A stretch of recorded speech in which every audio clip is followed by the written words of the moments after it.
নমস্কার প্রিয় দর্শক বন্ধু, আপনাদের সকলকে সম্পূর্ণ অ্যান্ড সোমাস কিচেনে আরও একবার স্বাগত জানাই। আজকে আমি আপনাদের জন্য নিরামিষ কাঁচকলার কোপ্তা বানিয়ে দেখাবো। তো তার জন্য এখানে আমি দুটো কাঁচকলা নিয়েছি আর তিনটে মিডিয়াম সাইজের আলু টুকরো করে নিয়েছি। এবার এগুলোকে আমাদের ফার্স্টে সেদ্ধ করে নিতে হবে। আমি সেদ্ধ করে নিয়েছি। সেদ্ধ করে নিয়ে এগুলোর আমি খোলা ছাড়িয়ে নেব। সমস্ত খোলা যখন এইভাবে ছাড়ানো হয়ে যাবে তখন কাঁচকলাগুলোকে একটা গ্রেটারের সাহায্যে আমি এইভাবে গ্রেট করে নেব, যাতে এর মধ্যে কোনো দলা পাকিয়ে না থাকে। সেই জন্য ভালো করে সব কিছু গ্রেট করা হয়ে গেলে কাঁচকলাগুলোকে এবার এর মধ্যে আমি এক এক করে 1 চামচ গোলমরিচ গুঁড়ো, 1 চামচ ভাজা জিরে ধনে গুঁড়ো আর কিছুটা ধনে পাতা কুচো আর আন্দাজ মতো এর মধ্যে কিছুটা নুন দিয়ে দেব। দিয়ে এবার এই সমস্ত উপকরণ আমাদের একসঙ্গে ভালো করে মেখে নিতে হবে। এইভাবে সমস্ত উপকরণ যখন ভালোভাবে আমাদের মাখা হয়ে যাবে তখন এর মধ্যে আমি 1/2 চামচের মতো লাল লঙ্কা গুঁড়ো দিয়ে দেব। লাল লঙ্কা গুঁড়োটা দিয়ে আবার ভালোভাবে এগুলোকে আমাকে একসঙ্গে মেখে নিতে হবে। যখন সমস্ত কিছু মাখা হয়ে যাবে তখন এর থেকে কিছুটা করে আলুর মাখা নিয়ে আমাদের এইভাবে হাতের সাহায্যে গোল গোল করে আমি একটা প্লেটে রেখে দেব। এইভাবে যখন সমস্ত মাখাটা আমাদের এক এক করে এরকম গোল গোল করে বানানো হয়ে যাবে, দেখতেই পাচ্ছেন এখানে আমার সমস্ত গোল করা হয়ে গেছে। এবার একটা পাত্রে কিছুটা আমি বেসন নিয়ে নিয়েছি।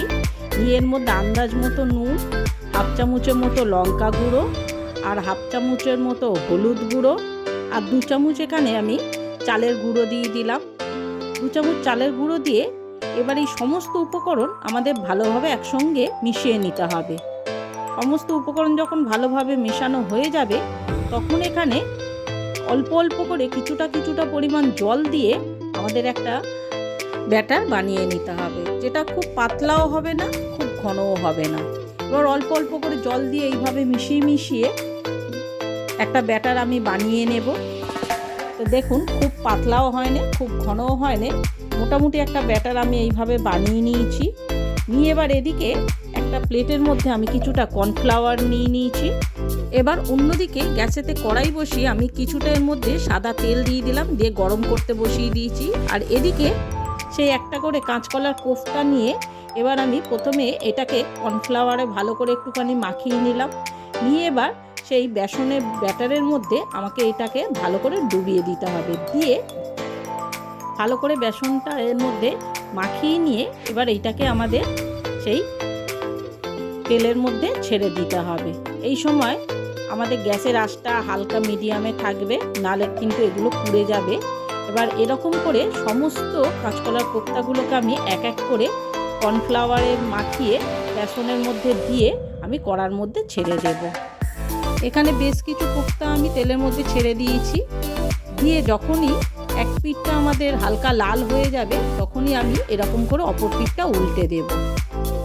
সমস্ত কোপ্তা যখন এইভাবে এক এক করে উল্টানো হয়ে যাবে, যখন কোপ্তাগুলো দুদিকই আমাদের ভালোভাবে ভাজা হয়ে যাবে তখনই এগুলোকে একটু নাড়াচাড়া করে নিয়ে একটা ছাঁকনির সাহায্যে আমরা তুলে নেব।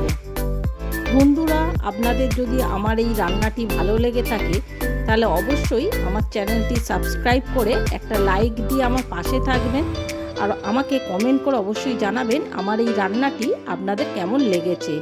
আর আমার চ্যানেলের বেল বাটনটি আপনারা প্রেস করে রাখবেন, যাতে আমার ছাড়া রেসিপিগুলি সবার আগে আপনাদের কাছেই পৌঁছে যায়।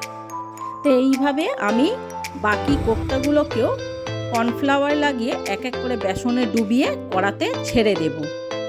তেলের মধ্যে যখন এটা দুদিকই খুব ভালোভাবে ভাজা হয়ে যাবে তখনই একটা খুন্তির সাহায্যে এদিক ওদিক উল্টে একটা ছাঁকনির সাহায্যে আমি এটা তুলে নেব। সমস্ত কোপ্তা দেখতে পাচ্ছেন আমাদের ভালোভাবে ভাজা হয়ে গেছে। তাহলে দেখুন কত সহজে আমরা কাঁচকলার কোপ্তা বানিয়ে ফেললাম বাড়িতেই। তো এবার এটাকে আমরা গরম গরম সসের সাথে পরিবেশন করে ফেলেছি। তো এটাকে আপনারা সন্ধ্যেবেলায় স্ন্যাক্স হিসাবে কিংবা নিরামিষ দিনে দুপুরবেলায় গরম ভাতের সঙ্গে ডালের সাথে এটা জাস্ট জমে যাবে। তা বন্ধুরা, আপনারাও আমার এই রেসিপিটি দেখে অবশ্যই বাড়িতে একবার হলেও ট্রাই করুন, আর আমাকে অবশ্যই কমেন্ট করে জানাতে ভুলবেন না আমার এই রান্নাটি আপনাদের কেমন লেগেছে। তাহলে ঝটপট বাড়িতে বানিয়ে ফেলুন নিরামিষ দিনে এইভাবে কাঁচকলার কোপ্তা, আর বাড়ির মানুষের মন খুব সহজেই জিতে নিন।